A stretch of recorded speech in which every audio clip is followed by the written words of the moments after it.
En Afrique, quand on découvre des gisements, le blanc se frotte les mains. Et quand sont assassinés des chefs d'État de mon continent, ces mêmes mains sont entachées de sang. L'Afrique nourrit le monde, tout y abonde.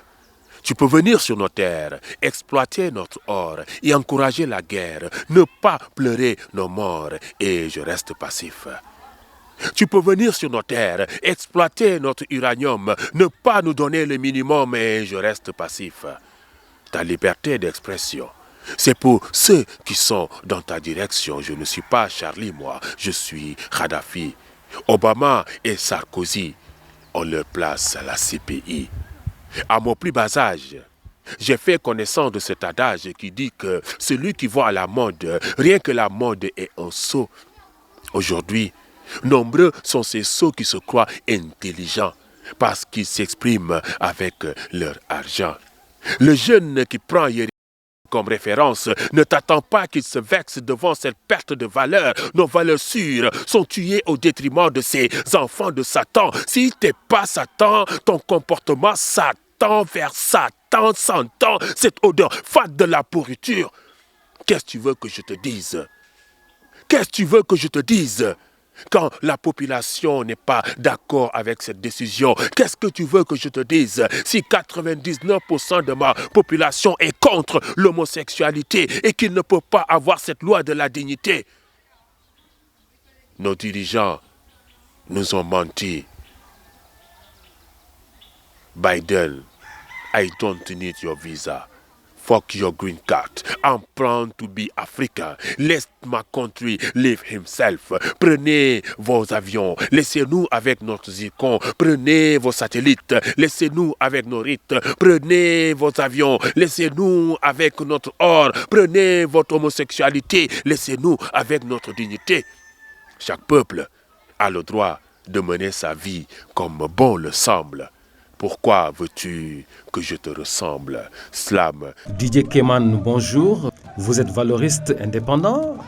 Aujourd'hui, on se croise à Moulombe. Est-ce qu'on peut savoir qu'est-ce qui a mené votre chemin vers Moulombe? Oui, donc je suis venu à Moulombe spécialement pour assister à cette grande cérémonie qui marque l'entrée du roi dans le bois sacré. Et j'ai vraiment tenu à y assister.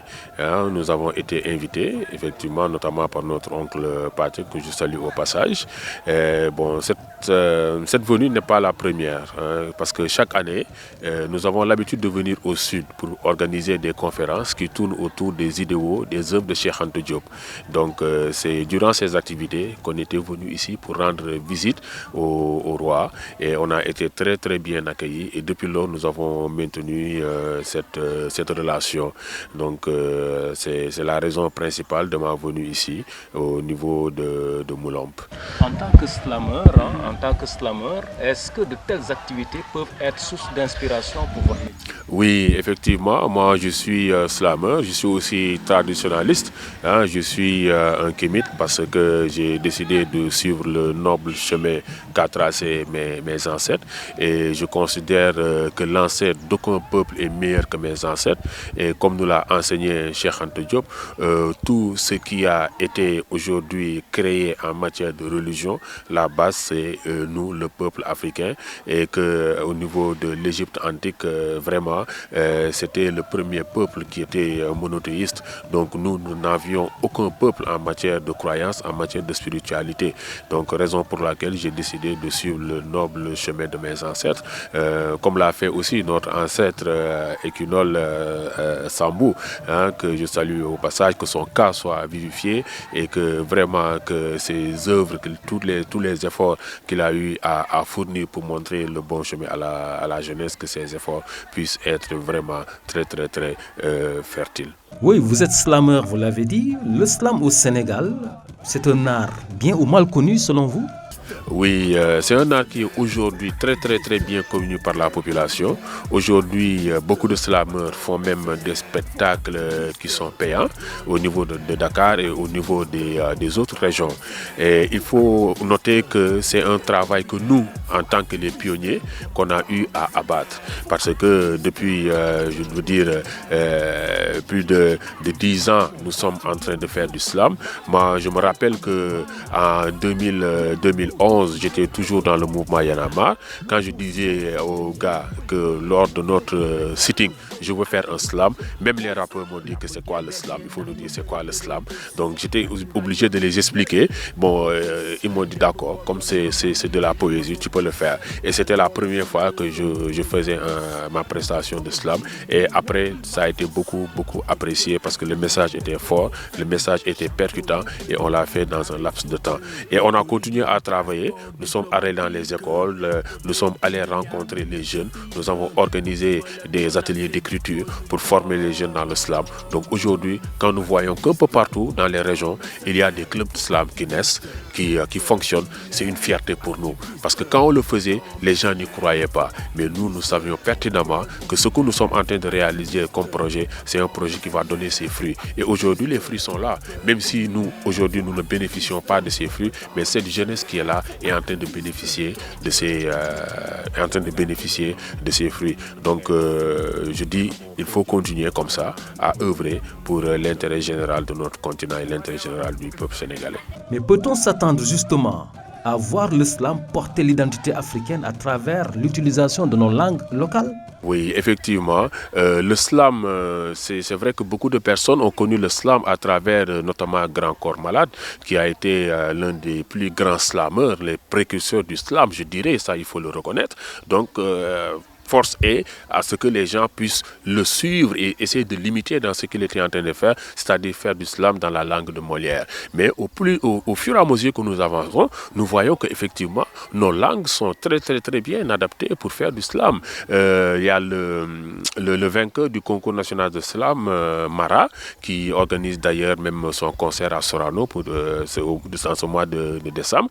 Mais il a remporté le concours national de slam et il a slamé en langue nationale, en Wolof. C'est quelqu'un qui vraiment est une fierté aujourd'hui. Donc la langue n'est pas aujourd'hui un frein pour faire du slam. C'est bien vrai que le slam, c'est le message qu'il faut faire passer et que quand on s'adresse à un public beaucoup plus large, des fois même c'est conseillé de faire le slam avec la langue que le public peut comprendre, notamment le français, mais avec le Wolof, parce qu'il ne faut pas qu'on oublie que le slam vient du talif. Hein? Le talif, vraiment, c'est du slam pur et dur et que nous, nos ancêtres, ont toujours fait du talif. Donc c'est pour ça des fois même je le compare au talif en disant que le slam c'est juste du talif qui a été urbanisé. C'est quoi.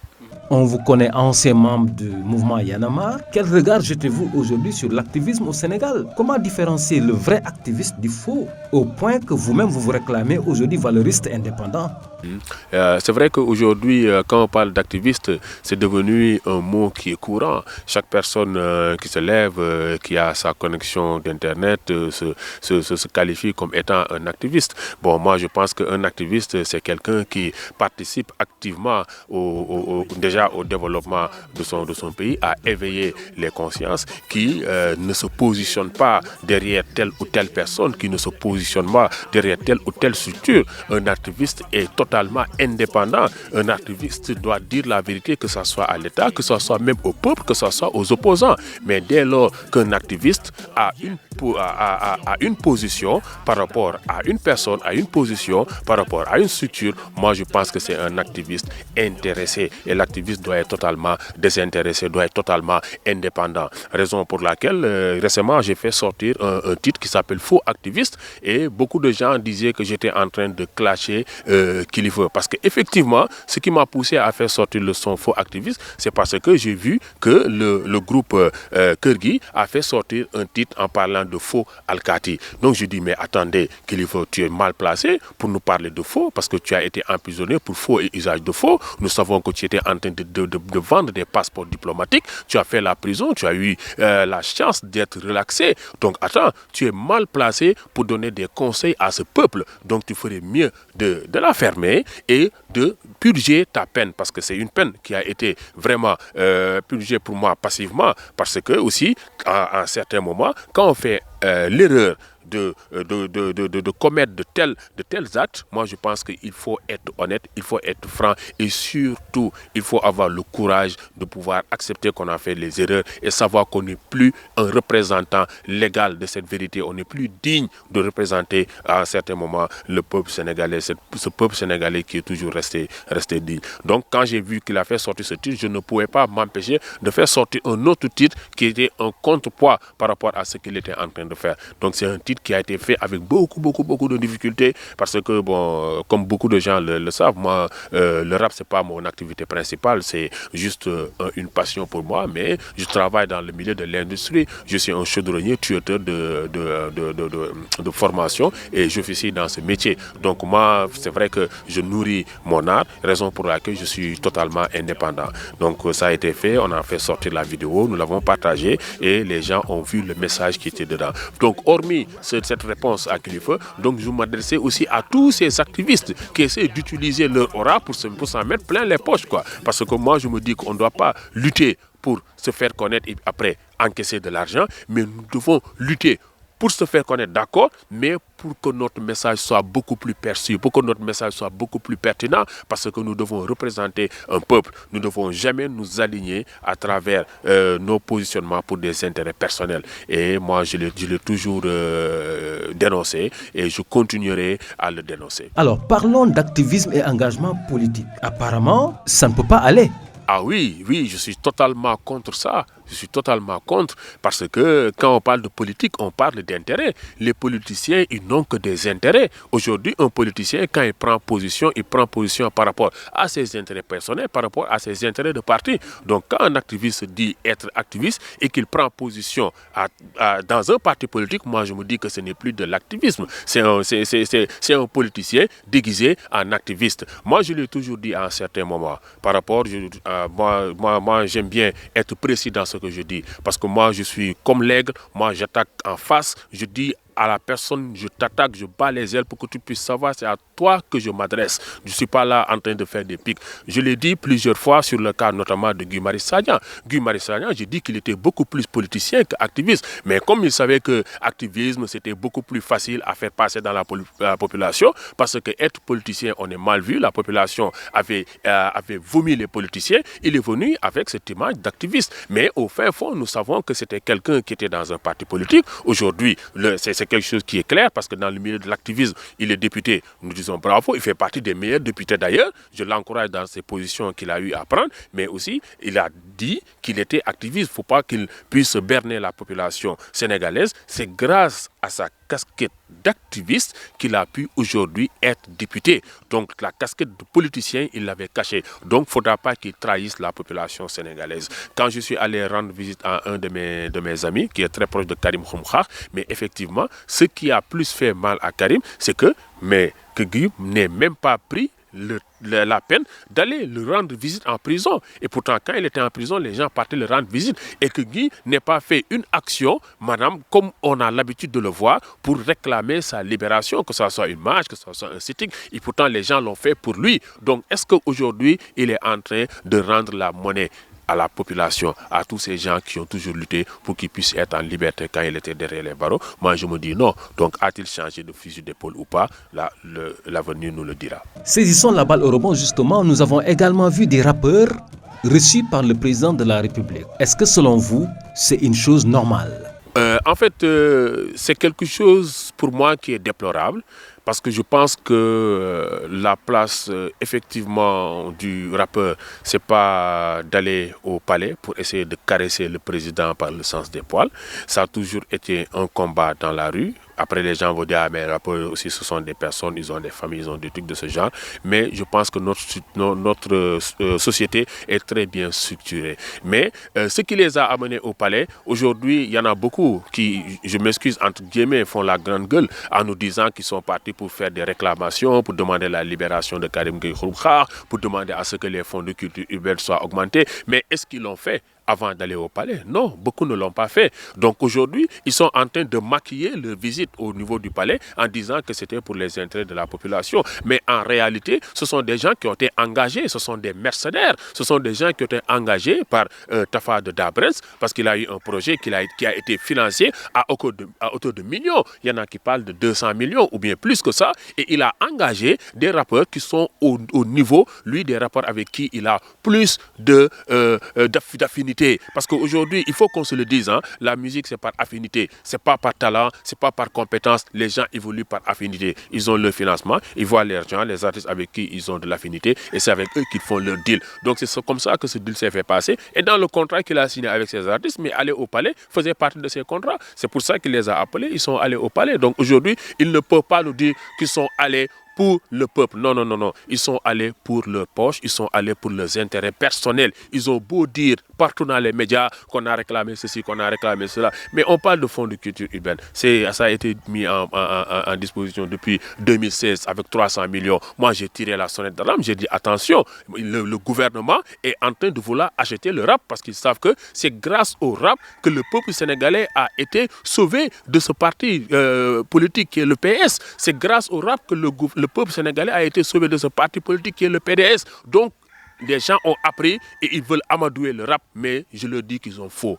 Ils ont beau acheter des rappeurs, il y aura toujours des rappeurs dignes qui seront là pour dire la vérité, qui seront là pour s'aligner derrière les intérêts de la population. Donc, raison pour laquelle, même s'ils disent que le président Macky Sall a augmenté le fonds de culture urbaine de 600 millions à 1 milliard, moi je me dis que c'est quelque chose quand même qui n'est pas significatif. Dans le cinéma, les gens mettent 2 milliards. Et ça, c'est depuis plusieurs années qu'ils ont mis 2 milliards dans le cinéma. Et aujourd'hui, nous savons que effectivement la musique, et surtout le rap, est beaucoup plus, je dirais, la musique rap est beaucoup plus importante pour la population que le cinéma, ou bien autant plus important que le cinéma. Donc moi, je fustige cette action de ces rappeurs au niveau du palais.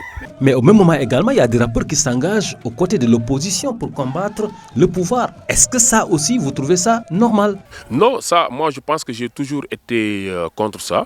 Je dis que le rappeur doit être toujours du côté du peuple. Parce que dès lors qu'on s'engage, par exemple, derrière un Ousmane Sonko, on est lié.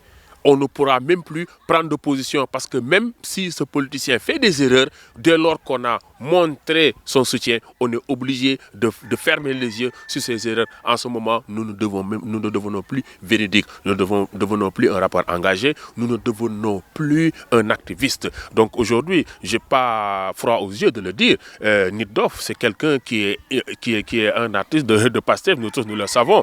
Donc ces concerts, ce sont des meetings déguisés. Donc quand tu es là, tu soulèves ta main gauche en disant que je combats l'État, mais il faut soulever aussi ta main droite pour dire que l'État me combat. Donc il ne faut pas avoir peur de recevoir des coups parce que tu es en train de donner des coups. Autant de coups que tu donnes, on te donne un petit coup et là tu commences à crier un peu de gauche à droite, qu'on est en train de me combattre, qu'on est en train de faire ceci. Mais quand même, soyons francs, c'est la première fois que l'on dit à Nit Doff que tu ne peux pas organiser ton show of the year. Et aujourd'hui, il est à sa 12e édition. Donc, depuis lors, les gens ne l'ont pas combattu. Et c'est cette année qu'on l'a combattu qu'il n'a qu'à être sérieux. Savoir qu'effectivement, les gens, ils ont donné des raisons. Le stade ne peut pas abriter autant de mouvements parce que nous savons que le rap c'est quelque chose de chaud, les gens bougent, les gens font des trucs et ainsi de suite, on ne peut pas les canaliser. Donc si les autorités décident qu'effectivement c'est dangereux pour la population d'aller organiser un tel concert là-bas et que l'autorisation ne peut pas être accordée, mais que les gens puissent utiliser d'autres canaux. Moi je dis qu'effectivement ils parlent de stratégie, mais ils n'ont pas été stratèges, ils n'ont pas été assez intelligents pour pouvoir déjouer ce plan. Mais on se rappelle du cas du Covid.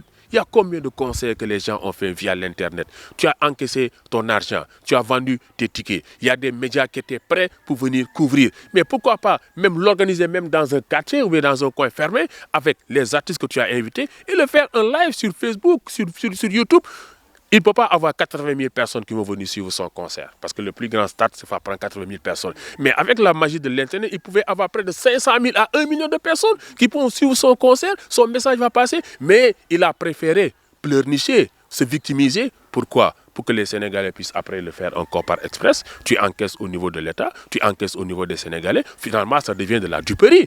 On nous dit 5 millions qui a été encaissé par le promoteur de ce concert. Après, on dit non, c'est pas Nit Doff. Mais il le fait pour une organisation qui a fait 12 ans de Nit Doff. Donc, s'il sait que l'État le combat, il sait qu'en déposant, l'État peut-être ne va pas l'accorder ou mais ça sera difficile, mais il passe quelque part d'autre. Comme on le dit en Wolof, sorti ici, ak def si le. Tu encaisses chez l'État, tu encaisses chez le peuple, mais quand même, hein? Qui est maintenant victime? C'est le peuple qui est victime. Comme le disait Guy-Marius Sagna, entre on dit le renard et le corbeau. C'est le peuple qui est le fromage. Il a toujours été bouffé. Mais Didier Keman, on vous connaît également pour votre esprit panafricaniste. D'ailleurs, vous avez été parmi les jeunes qui ont marché de Dakar à Bamako pour réclamer l'ouverture des frontières. Aujourd'hui, après l'acte posé par vous et votre groupe, quelle appréciation faites-vous de cette prouesse que vous avez eu à réaliser en faveur du peuple malien? Et merci beaucoup. Cette marche, nous l'avons effectuée. Donc, quand on arrivait à Bamako, nous étions 28. Donc, il y a eu 28 marches panafricains. On avait quitté Dakar le 16 février 2022 et on est arrivé le 27 mars 2022. Donc, c'était une marche de 39 jours. Et ce qui nous avait motivés pour faire cette marche, c'était uniquement pour apporter notre soutien au peuple frère du Mali. Comme vous le savez, nous avons une structure, une association qui s'appelle Marche internationale Dakar-Tietou, et on a l'habitude de faire une marche de Dakar jusqu'à Tietou sur une distance de 154 km pour rendre hommage et mieux faire connaître Cheikh Anta Diop. Donc c'est juste après cette marche qu'on a eu l'idée de continuer et puis enchaîner pour Bamako. C'est vrai qu'au début, beaucoup de gens n'y croyaient pas. Certains même pensaient que c'était de la comédie. Mais au fur et à mesure qu'on avançait, on a su que les gens ont commencé à avoir une autre vision par rapport à notre projet. Et c'est aujourd'hui, nous pouvons le dire sans ambiguïté, que cette action est la plus grande action panafricaine de cette année 2022. Et peut-être même de cette décennie. Donc nous espérons qu'à travers cette action, l'Afrique sera beaucoup plus consciente que c'est avec le peuple africain que nous allons faire l'Afrique. Et il faut que le peuple puisse soutenir les dirigeants qui sont à la tête de l'État. Parce qu'aujourd'hui, nous le savons pertinemment, si le président Assimi Goïta, si les autorités de la transition malienne n'avaient pas le soutien du peuple, ils n'allaient pas pouvoir réaliser autant de choses qu'ils ont eu à réaliser pour l'intérêt général de leur peuple et l'intérêt général du peuple africain. Le Mali, c'est un grand pays. C'est un très, très, très grand pays. Il y a beaucoup d'institutions qui ont pris naissance au Mali. Et ce qui m'a beaucoup plu lors de cette marche est que la totalité des marcheurs sénégalais ont eu à apprendre l'hymne national du Mali. Et chaque matin, avant de quitter, avant de prendre départ, on chantait l'hymne national du Mali. Et dans l'hymne national du Mali, on ressent le panafricanisme au plus profond. Dans l'hymne national du Mali, on sent que les Maliens acceptent de sacrifier le Mali au détriment de l'Afrique. Et c'est quelque chose de normal, parce que le Mali fait partie de l'Afrique. Si le Mali réussit et que l'Afrique échoue, c'est une honte. Mais si l'Afrique réussit et que le Mali échoue, ce n'est même pas possible parce que le Mali fait partie de l'Afrique. Donc, raison pour laquelle nous avons dit qu'il fallait qu'on apporte notre soutien. Parce que nos autorités ont déçu la totalité du peuple sénégalais en fermant ses frontières. On ne ferme pas ses frontières à un pays frère, surtout un pays frère qui, en ce moment-là, avait vraiment besoin de soutien. Les frontières ont été fermées, donc nous avons pris effectivement notre courage à deux mains et nous sommes partis représenter tout le peuple africain et nous savons que le peuple africain s'est reconnu dans cette action panafricaine. Alors, votre dernier message pour le peuple sénégalais, votre dernier message pour les panafricains que vous êtes? Ce que je veux dire est que nos dirigeants ne sont pas à la hauteur. Il va falloir que le peuple soit à la hauteur. Pour que nous puissions avancer, pour que nous puissions réussir, il va falloir qu'il y ait une union, mais dans la liberté. Parce que être unis en étant des esclaves, c'est juste une unité d'esclaves, c'est juste un mouvement d'esclaves. Il faudrait qu'on soit libre et que l'exemple qu'a donné le Mali, c'est un exemple à suivre, que le peuple africain puisse soutenir ses dirigeants, mais les dirigeants dignes, les dirigeants que nous savons veulent la souveraineté de leur pays, veulent la souveraineté de l'Afrique. Moi, je pense que c'est ce message que j'ai à lancer au peuple africain. Et j'ai un message particulier pour le peuple burkinabé, parce que nous voyons que le président Ibrahim Traoré est en train de suivre les pas de Assimi Goïta. Nous l'encourageons. Nous savons que les références sont là. Aujourd'hui, il a une référence et je pense qu'il va réussir sa mission. Et je dis au peuple burkinabé aussi de soutenir ce président qui d'ores et déjà a pris une voie pour mener le Burkina Faso sur la voie de la souveraineté. En Afrique, quand on découvre des gisements, le blanc se frotte les mains. Et quand sont assassinés des chefs d'État de mon continent, ces mêmes mains sont entachées de sang. L'Afrique nourrit le monde, tout y abonde. Tu peux venir sur nos terres, exploiter notre or et encourager la guerre, ne pas pleurer nos morts et je reste passif. Tu peux venir sur nos terres, exploiter notre uranium, ne pas nous donner le minimum et je reste passif. Ta liberté d'expression, c'est pour ceux qui sont dans ta direction. Je ne suis pas Charlie, moi, je suis Kadhafi. Obama et Sarkozy, on leur place à la CPI. À mon plus bas âge, j'ai fait connaissance de cet adage qui dit que celui qui voit la mode, rien que la mode est un sot. Aujourd'hui, nombreux sont ces sots qui se croient intelligents parce qu'ils s'expriment avec leur argent. Le jeune qui prend Yeri comme référence, ne t'attends pas qu'il se vexe devant cette perte de valeur. Nos valeurs sûres sont tuées au détriment de ces enfants de Satan. Si t'es pas Satan, ton comportement Satan vers Satan s'entend cette odeur fade de la pourriture. Qu'est-ce que tu veux que je te dise? Qu'est-ce que tu veux que je te dise? Quand la population n'est pas d'accord avec cette décision, qu'est-ce que tu veux que je te dise? Si 99% de ma population est contre l'homosexualité et qu'il ne peut pas avoir cette loi de la dignité, nos dirigeants nous ont menti. Biden, I don't need your visa.